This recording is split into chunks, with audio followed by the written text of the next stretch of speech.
Welcome to Transit Unplugged. I'm Paul Comfort.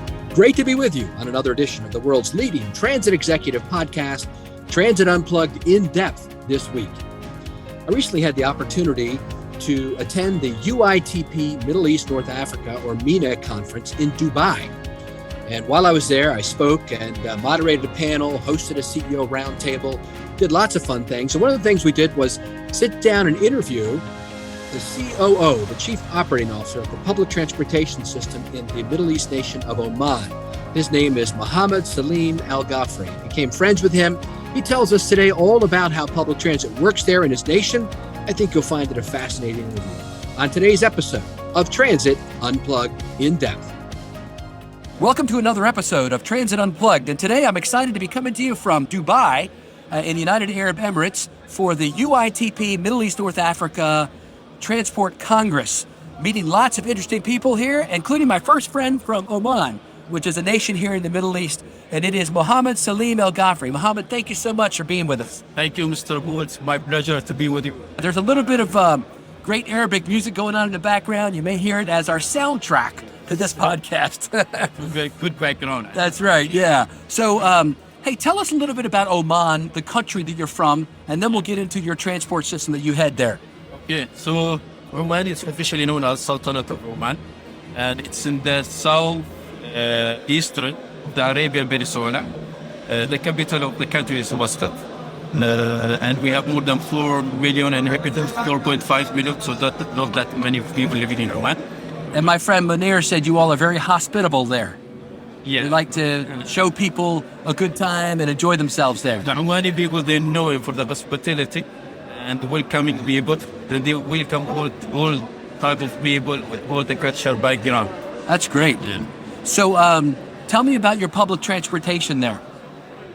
Okay, Mwasalat, officially known as Oman National Transport Company, was founded in 1972 by a royal decree. At the beginning, the aim from founding the company was for student transportation. But in 1984, another royal decree came giving Mwasalat to the license to operate all type of public transport for the country, national and international. We were one of the earliest companies joined UITP in the 1984 in the region. And then when it was doing well till beginning of 2000, I would say, getting a car was very easy, financing very easy, oil was very cheap. So most of the people have their own cars. Then in 2012, 2013, the crowding started there, the traffic congestion increased. Then the government said, no, now we have to find alternative solutions. So let's go back to one TC.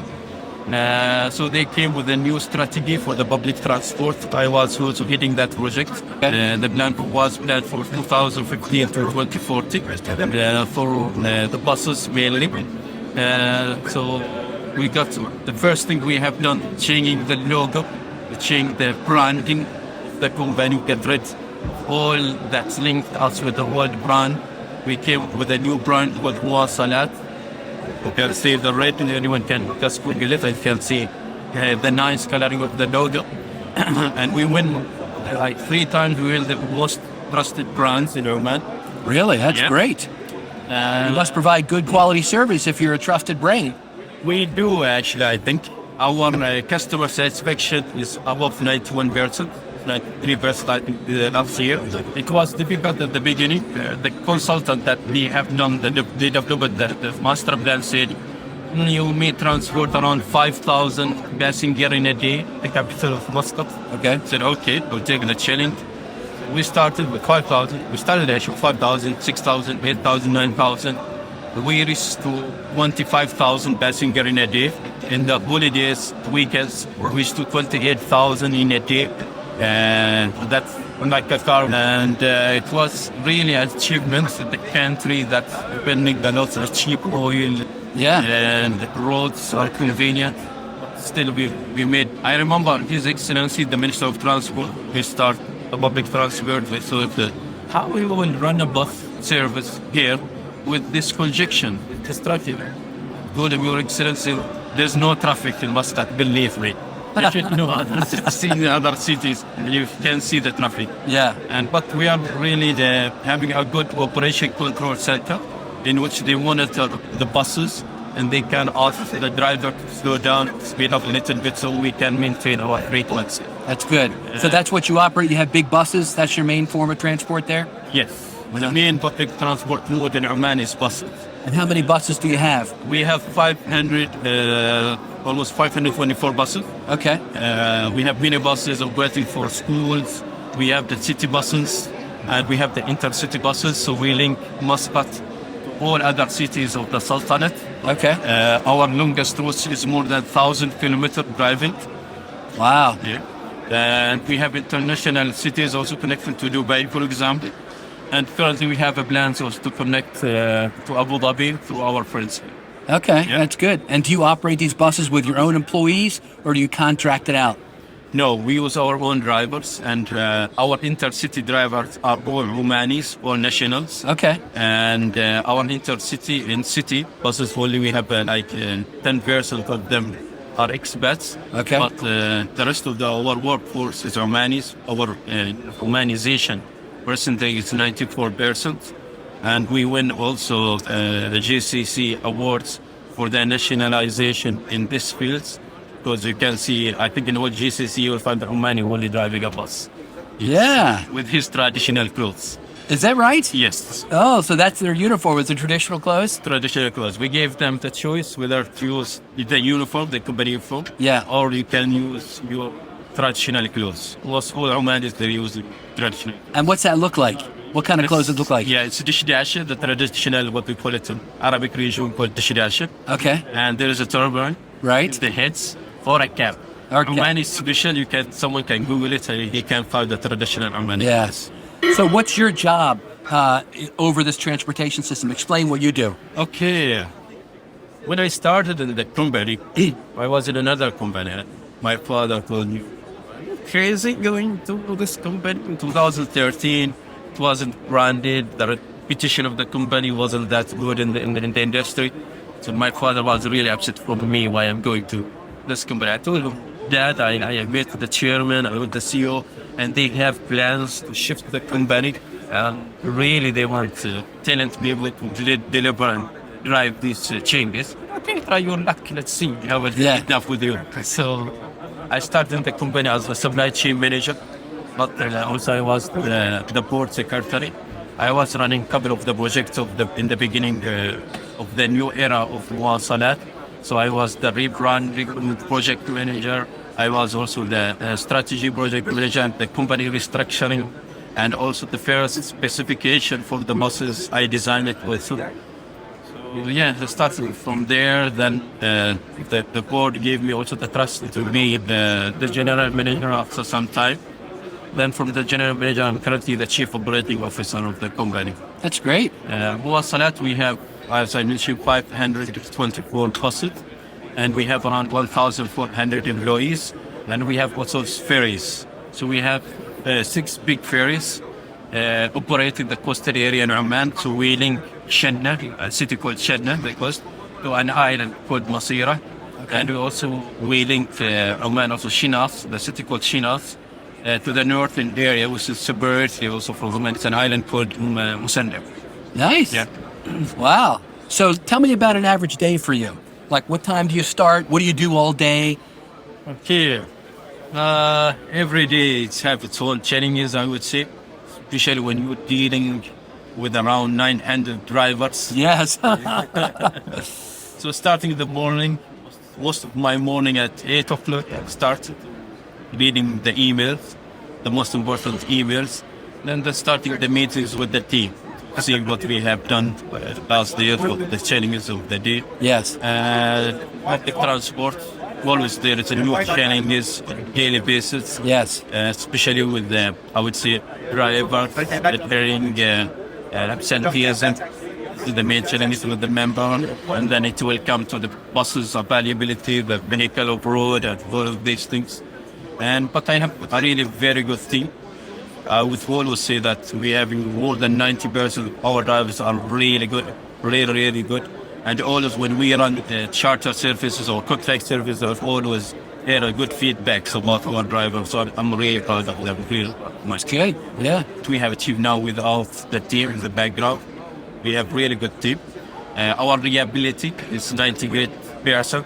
Bus reliability is 90%. Is that like your on-time performance? Yes. Okay. On-time performance. So they're at the bus stop on time 98% of the time. 98%. Wow, brother, I got to fist bump you for that. Thank you so much. That is awesome. Not many systems can do that. Last week also we have launched our system Google Maps. Okay. So you can live track the bus till reach you. Yes. Through Google Maps. Yeah. I think not so many countries have done this with the buses.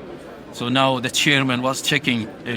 I was checking for the last couple of days. It's always 1 minute only.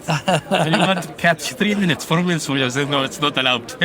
Good for you. Yeah. How do you, what's your headways? Like, do you have 15-minute headways between buses or 30 minutes or what's normally like? We have 12 routes in Muscat and another 2 routes in another city called Salalah.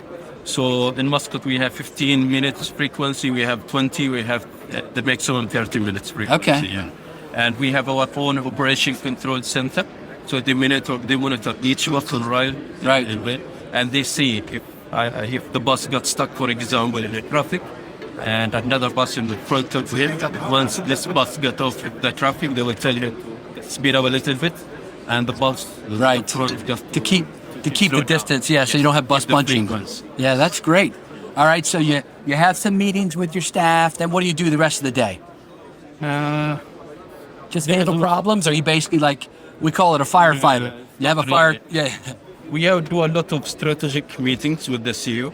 Okay. And with the board and with the ministry. So most of the time it's mainly strategic. It's maybe around 20 or 30% is really looking after the operation, but the rest of the time is strategic. Strategy, yeah. And almost every week there is a new project or new strategy that we deliver it, whether to our mother company or ASEAN or the ministry, the Ministry of Transport. And for the last couple of weeks was a new strategy for new projects to come also to reduce the subsidy for the public transport. We started some new projects, and let's wish it will see the light. Yeah. Do you charge a fare to ride the buses? Yes, but it's very minor. Like in dirhams, if I say dirhams, 2 dirhams, 3 dirhams. Okay. Yeah. So like as a percentage of your total budget, how much comes in from the fare box versus how much subsidy do you get? Like is it like 10% coming in from the fare box? No, it's more actually. Okay. More than 10% coming from the fare box. We have also the advertisement revenue. Okay. We have very good income from the advertisement because we are the only public transport operator for the the monopoly. Yeah. Yeah. Okay. Yeah. And also we have charter services. Okay. And we have also the contract services for the school transportation. Yes. So from here we reduce a lot of subsidy that's coming to us. And also we start new things like the solar AC bus shelters.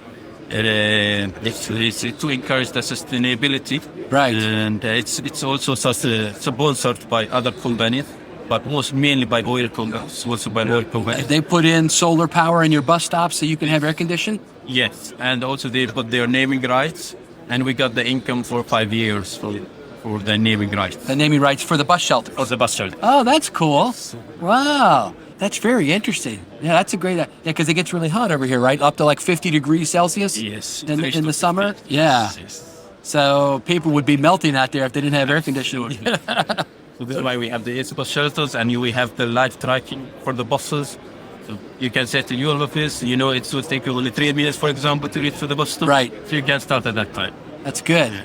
Now, how did COVID affect your ridership and all that, and how are you doing now? I think it affects us dramatically the same. Like everybody else, right? Yeah. We stopped the public transport for 6 months. And when we went back, also we went with 50% occupancy. Okay. Till now, we have to adhere to 50% occupancy of the buses. Oh, really? Yes. You only allow 50% of the capacity? 50% of the capacity. Ah, interesting. Yeah. And still hitting up a lot.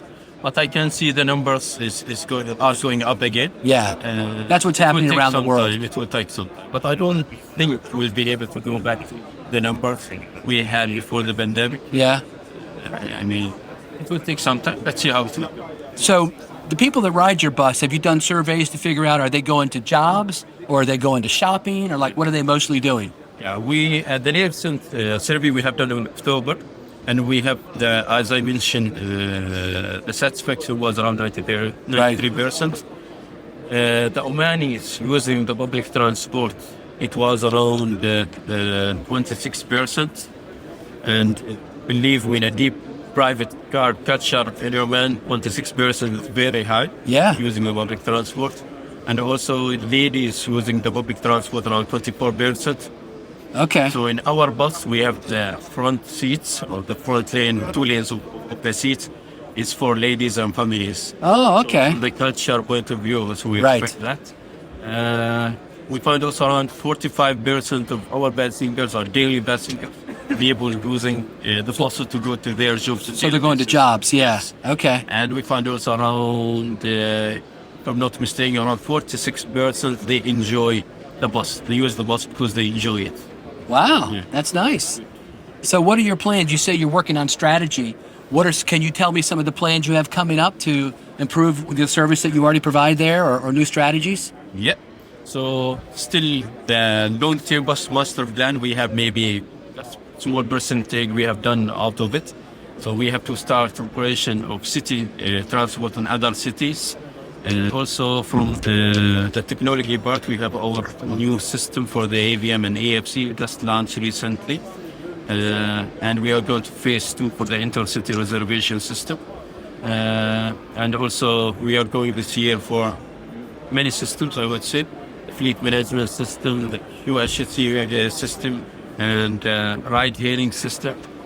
The plan of all of these projects to be delivered this year. And also... So ride-hailing, would that be with the fixed route buses, or would that be with cars? The plan is to use mini buses. Okay. Currently we have so many mini buses, city ideal because of the pandemic, the Right. school buses. Right. So the plan is to use these buses for ride-hailing and not to use them in the fixed routes or fixed timing. Right. Yeah. So somebody would go on an app Yes. and call it, and then it would come and pick them up? Yeah, I have seen here in the exhibition here, I've seen a couple of companies, they have done a really great job on this. So we are studying many options for this now. Yeah. Yeah, still. Also, we have a new project. It's for the tracks management. So the plan is to utilize our operation control center to manage the tracks for the ministry and find a platform that link the shippers with the transporters. Okay. We have submitted our proposals for this, and we're just waiting for the feedback. Hopefully we'll be able to do that as well. Yeah. And also we entered the oil field companies, so there is another rules or regulations to enter the operation of buses in the oil fields. Right. And now we are heavily going to that. We have Like you would take workers out there? Yes. To the oil fields? Okay, yeah. So we have submitted a couple of tenders and major projects for some of the companies, some proposals. It's under evaluation, and most likely it will be awarded soon. That's good. So you got all kinds of stuff going on. Yeah. So, but as chief operating officer, your job basically day to day is to make sure it keeps running well, right? The most important thing is to me to know that I have enough manpower, enough buses, and all the buses left the depot on time. Yes. This is the most important things to me. And later on, we'll see also other reports like accidents in case there is an accident, and still monitor also the patrolling and patrolling by rules, patrolling by generation, and all of these things. Right. Yep. That's good. So, how long have you worked there now? How many years? I started with them 2013. Okay. So you've been there almost 10 years. Yes, I am 36 years old. So everyone asked me, how are you going to follow like you became a COO? Yeah. I told them it's obviously not only the egg, something else maybe, I don't know. Well, you must be good at what you do. I hope so. Yeah, I mean, if you're hitting 98% on time and 93% satisfaction, you're doing something right. That the team is doing. I'm just monitoring and see how. Continue doing. That's good. Now, are you funded by the national government or by the city governments or both? National government. So you're like the national system. Yes. Yeah. Yeah. That's good. This So is how the system works there now. right. Yeah. And how about your boats? Are they run smoothly too? Yes. We're running like 3 times from Shiraz, 3 times, I mean, in a week, from Shiraz to Sendep. And people depending a lot in the boats, in these ferries, to transport from the mainland Yeah. to their lands, to the islands. That's good, right. transport food and all type of apartment to the island. So yes, we were working during the Wow. pandemic 24/7. Our team got COVID, just shift them and get other people Right. to keep the transport running. That's And good. even during the pandemic, we support the government. So we modified four buses in our workshop. We modified them as moving laboratories for the PCR test at the beginning of the pandemics. Even the AC, we isolate the AC for the driver and doctors from the AC of the patient. Okay. We have done that in-house, so I'm really proud of all the team. Yeah. And also during the pandemic, the government requested us to ship the people from the airport to the hotels, quarantine hotels. For quarantine? Yes, for Yep. quarantine. And at that time, we didn't force the driver. We just put an announcement who would like to do that. Volunteers, It's yeah. a risk. He may get the COVID. Right. We found really many people, they came. I asked one of them, it's a old fellow, and said, you have kids. Why are you volunteering? He said, it's for my country. I need to do that. And he got COVID, and he got COVID. But I keep in touch with him, called his family if they want something. What he want to transport around 4,700 passengers from the airport to the hotels and hotels later on to their cities. Wow. And there was also a cyclone recently hit Oman called Daniel Cyclone. So we operate around 99 buses for the volunteers to go and help people there at that area. That's wonderful. Well, thank you so much for being a guest on our show today, telling us all about how you're operating the system there. Mohammed Salim Al Ghafri, it sounds like you've got things under control in Oman. Thank you, Mr. Paul. It was my pleasure. Thank you so much. And it's an invitation to you and all the audience. Please come visit Oman, and I'm sure you will like it. Very good. I'd like to do that. Thank you for listening to this week's episode of Transit Unplugged in depth with our special guest, Mohammed Salim Al Ghafri from the Sultanate of Oman. Now, next week on Transit Unplugged News and Views, we have Patrick Goddard of Brightline Trains. As always, if you have a question, comment, or would like to be a guest on Transit Unplugged, feel free to email us anytime at info@transitunplugged.com. So until next week, when Paul and I will be at Think Transit in Fort Worth, ride safe and ride happy.